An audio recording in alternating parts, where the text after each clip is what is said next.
Well, in tonight's WGN Investigates, a local family's search for answers after a suburban woman collapses and dies at a resort in the Dominican Republic. Investigative reporter Lourdes Duarte walks you through what happened in the days leading up to her death. For the last few years, the tourism industry has been trying to unravel the mystery behind the death of a number of American tourists on that island. At least 10 different cases go back to 2018, 2019. The Dominican government cites natural causes for those deaths, and so far U.S. officials have backed up that claim. But you are about to meet a local family that remains suspicious and determined to figure out exactly what happened.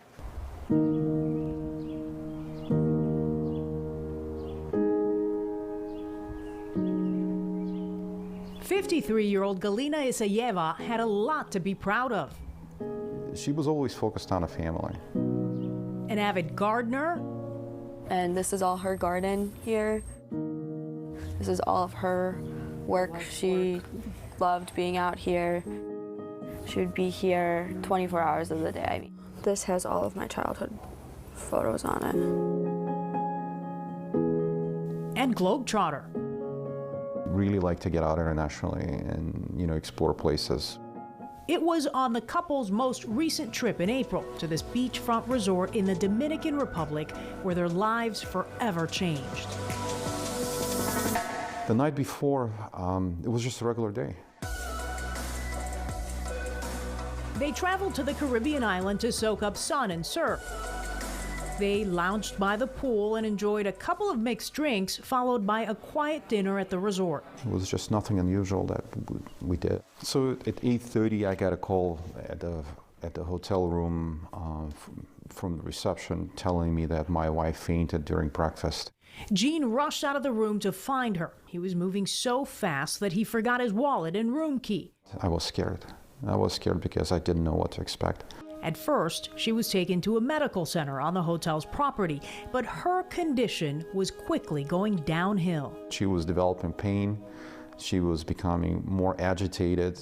He asked staff to call an ambulance, but he says they resisted since he didn't have a credit card or a passport on him.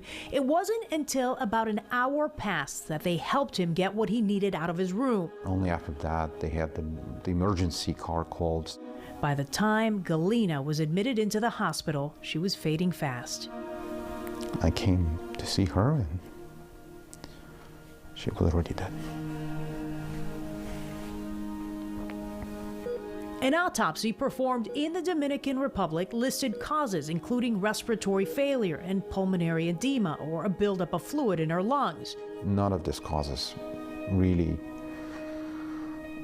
reveal the true nature of her death.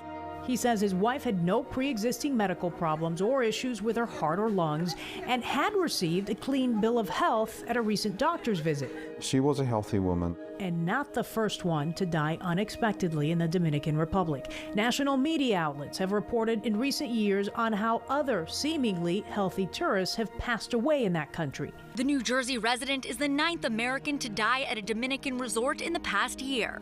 He had just gotten a physical prior to his trip. He had a clean bill of health.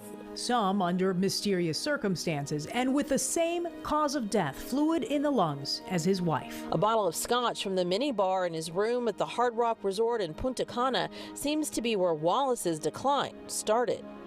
Some suspect tainted alcohol or dangerous pesticides may be to blame, though no direct link has been determined. Still, news of the deaths dealt a devastating blow to the Dominican Republic's tourism industry. So you're telling me every toxicology machine in the Dominican Republic is broken? And they said, yes, Mr. Cox, and we do not know when we're going to have a new one or repair the old ones. And that was enough to confirm my suspicions that there's something not right here. When these reports started coming out, pretty much in June of 2019, the country did take a hit following that. Lauren Duffy, an associate professor at Clemson University and tourism industry expert, said at the time, Dominican officials tried to calm people's fears. The damage had been done essentially to that image of safety within the country. Where Galena is concerned, her report from the Dominican Republic's hospital was reviewed at our request by Dr. Cynthia Aaron, director of the Michigan Poison Control Center at Wayne State University. The record shows a very sick woman who was essentially on death's door when she came in. She had experienced stomach issues, including vomiting, since arriving in the Dominican Republic, and was sweating and disoriented when admitted into the hospital. She arrived with a blood pressure of 50, which is less than half of what it should be. And so she was not breathing well. She was not exchanging oxygen well. Dr. Aaron says it's difficult to pinpoint what happened without the results of toxicology tests, which are still pending from that autopsy, though it's unknown how comprehensive that will be. An autopsy is only as good as what they're looking for.